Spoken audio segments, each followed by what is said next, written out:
I always feel too stiff at the beginning of these videos. All right, let's just freaking do it.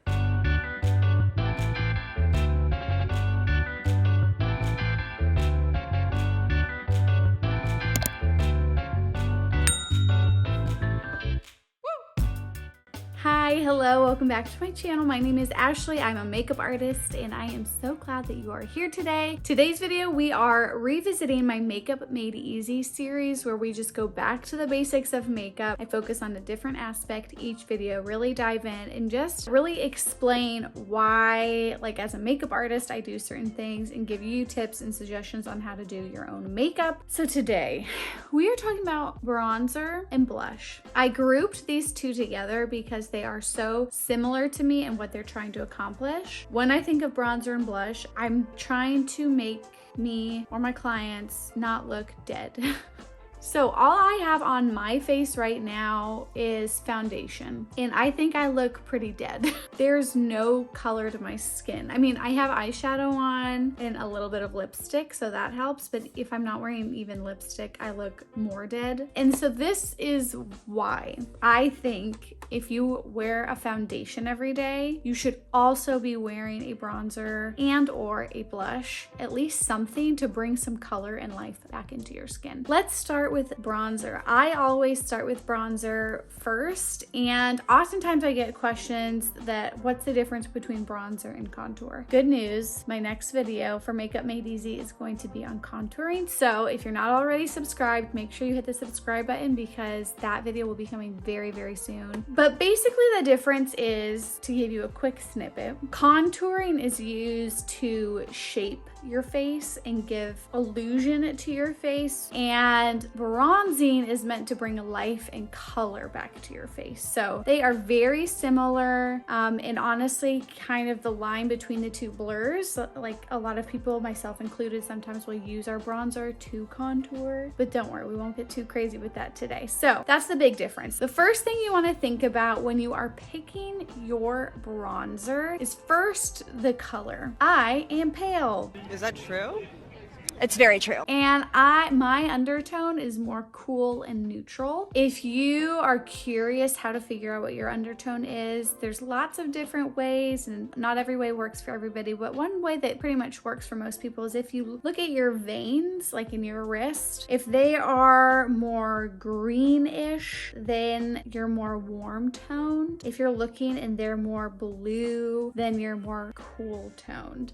There are lots of videos on YouTube, again, that really dive into these little details if you are trying to figure out what your undertone is. So for me, it's kind of greenish blue, so I'm more of a neutral undertone. So I want to find a more neutral bronzer. So you want to think about your skin tone and also like the shade of your skin. If you have a deep skin tone, obviously you're going to use a deeper bronzer. I am going to use these two cream products on this side, and I'm going to use some powder products on this side just to show you the different ways that they can be applied. The number one tip I have is to think about, if I was standing outside right now and the sun was up in the sky, where would the sun's rays be hitting my face? The answer is most likely up here on your forehead, along your hairline, probably on your nose, and around on your cheekbones. So the biggest mistake I probably see when someone's applying their bronzer is that they bring it really low. So here's a tip. Take a brush, any brush you want to use, or a pencil or whatever. I'll use a pen. And you want to put it at the top of your ear and down to your mouth,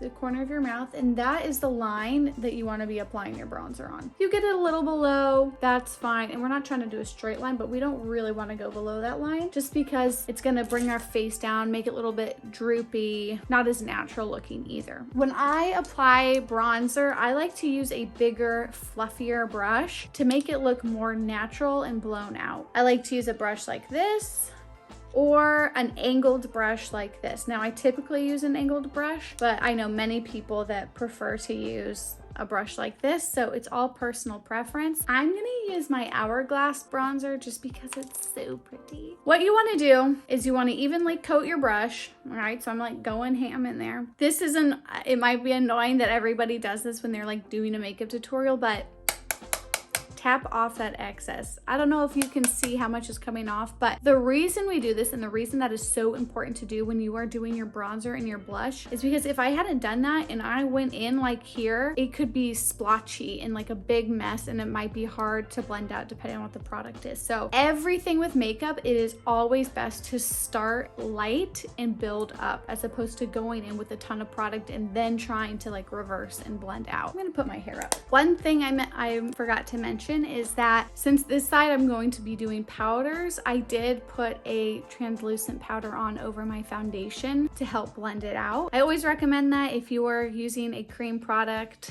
like a foundation or a CC cream or whatever, and then you're putting on powder on top of it, just put a very light layer of finishing powder to help make sure everything blends well. If you want to watch my whole video on setting powders and setting sprays, then you can watch here and I explain in more detail why I do that. All right, so I'm gonna start up here at my hairline because this is where the sun would be hitting my skin naturally. And I'm like doing it in my hair, okay? And we're just gonna go really lightly. And I'm just like doing a lot of circular motions, blending out, and going very light. I like, when I'm going down the side of my face, I like to keep it really tight on my hairline because if I did this width, like here, it would take up a ton of space. So I'm just trying to add just a tiny little bit of color there to make it look natural. And then I'm gonna go back in, add a little bit more, and I'm gonna think about staying above this line. I'm just gonna slowly buff that in. Now, I'm not gonna go too far in. Again, just start slowly, and if you're looking and thinking, oh, I just want to bring a little bit more color in, go ahead, but I like to focus on the outside and then slowly bring it in. Another tip is to hold your brush at the end, like midway to the end, to give a little looser of a hand. If you go really close up here, it can get a little too aggressive. So let's look at the difference then between the two sides of my face. Hopefully you can see that this side looks a little bit more natural. I've got a little bit of color, but I've also given some shape back to my face, whereas this side looks a little bit more flat and one-dimensional. I also like to just slightly go along my jawline, but that's more getting into contouring, but just to give a little bit of color. And then I do go down my neck just slightly, again, just with the rest of the powder that I had on my brush, just to keep the color consistent with the rest of my body. I also like to go and I'm only getting a tiny bit on my brush because it's such a big brush, and I'm gonna just go down the side of my nose. And I honestly do this pretty messy, but noses usually have a little bit of color to them because the sun is hitting your nose first. So I'm just gonna very gently go down the side of my nose. I don't mind if it looks messy. Again, I think that looks more natural. Sometimes if it looks too perfect, again, that's like kind of like contouring, and that's not the goal of what I'm trying to do. I'm just trying to bring some color back into my skin. So now we are gonna do the cream bronzer, just so that you can see what that looks like. Same concept, but I'm going to use, this is the Fenty cream bronzer, and I have the shade 02 Butter Biscuit, and I am using this Morphe M449 brush. It's just a like smaller, mid-size, stippling, denser brush, which is better for blending out creams. So I'm gonna go in there, and I kind of get a lot on there because I've worked with this product and I know it's easy to work with and blend out. I'm going to stipple this more and not rub it, and that's just a technique for when you're using cream. It's better to stipple than it is to like rub, because I could rub off what's underneath it. And then again, I'm gonna just focus here around my ear and slowly bring it down my cheekbone. Okay, and then just slightly hitting my cheeks and then going down the side of my nose. Now, for some people, this might be good enough for you. I think that blush, though, really just takes any makeup look to the next level and completes it. Everybody, I think, needs a little bit of that color back in their face. So let's do the powder first. I'm gonna use the Milani Baked Blush just because it's so beautiful and so affordable, and I wanna show y'all how nice it is. So typically when I am doing my blush, I like to use a fluffy brush like this, which is this one is from Morphe. This is the R14, or a fluffy brush like this. This is the e.l.f. highlighting brush, but they also have a blush brush that looks just like this one. Something a little bit smaller and compact to give me a little bit more control, because with the bronzer, it's okay if it kind of got everywhere, but my blush, I want to be a little bit more specific about where I'm placing it. This is going to be different depending on your face shape, as it is with everything in makeup. But kind of the rule of thumb is you don't want it to be too clown-like. Like, we don't want two big red circles right here. I love smiling and putting blush on the apples of my cheeks and making my cheeks look bigger, because I just love the look of big, juicy cheeks. I think they're really cute and fun. But lately, I've been doing my blush a little bit differently, just because it's a little bit more lifting for my face and for many people's faces. One thing you also want to think about is you don't want to smile and go ham and then you're done, because most of the day we are not sitting here smiling like this, right? Most of our day we're probably looking like this and not smiling, just chilling. And so you want your blush to look good like this and like this. I tend to try to focus higher and then bring it down if needed, but again, you don't want to bring your blush really low. Now this blush specifically is really pigmented, so like you really want to tap that excess off. And sometimes even with blush, I'll like rub some of it off on my hand before I go in, because blush is really easy to build up. Sometimes it can be hard to bring back down. Let me show you what I've been doing lately. I smile slightly and I focus it kind of up in this area, more on my cheekbone, kind of right over top of where I just put my bronzer, but a little higher. So instead of starting here like I did with my bronzer, I'm gonna start in this area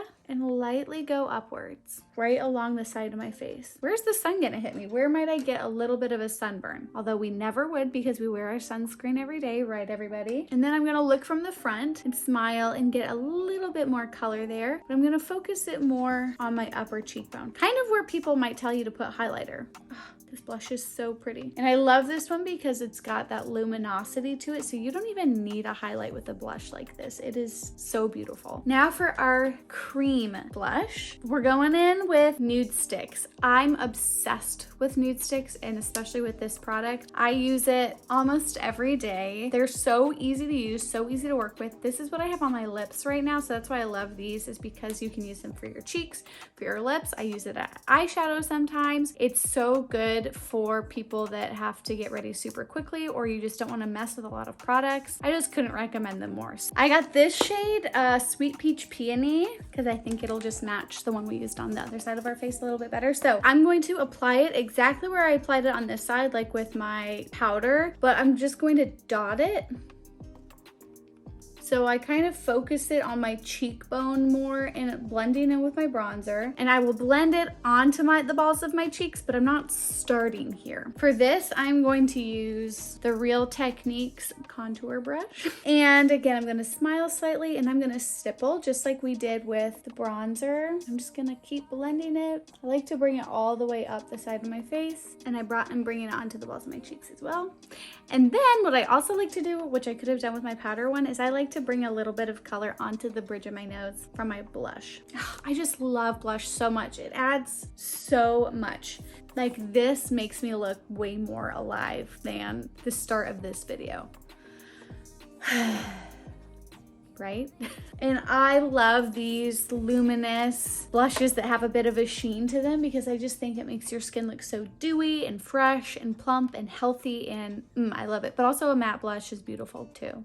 Matte products photograph really beautifully, so I will say that. So that's it for today. Those are the basics of blush and bronzer. Of course, there could be more. We could talk about way more. If you have specific questions, please comment them, or you can always message me on Instagram. I'm happy to chat over there. That's it. Thanks for watching. See you next time. Bye.